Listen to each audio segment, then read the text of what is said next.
మేషరాశి ఆసక్తికరమైన సంఘటనలతో మరింత ఆశ్చర్యపడతారు. వృషభ రాశి చిన్ననాటి మిత్రులను కలుసుకొని కీలక విషయాలు చర్చిస్తారు.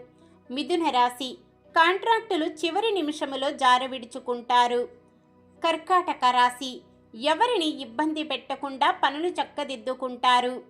సింహరాశి ఆలోచనలను ఎట్టకేలకు కార్యరూపంలో పెడతారు. కన్యా రాశి ప్రముఖ వ్యక్తులతో పరిచయాలు మీలో కొత్త ఆశలు కలిగిస్తాయి.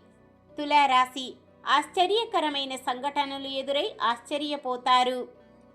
వృశ్చిక రాశి సంఘంలో పేరు ప్రతిష్టలు మరింత పెరుగుతాయి. ధనుస్సు రాశి స్నేహితులు శ్రేయోభిలాషులు సంపూర్ణంగా సహకరిస్తారు. మకర రాశి కొన్ని వివాదాలను ఓర్పుగా పరిష్కరించుకుంటారు. కుంభరాశి చిన్ననాటి మిత్రులను కలుసుకొని అభిప్రాయాలు వెల్లడిస్తారు. మీనరాశి నూతన పరిచయాలతో సంతోషంగా గడుపుతారు.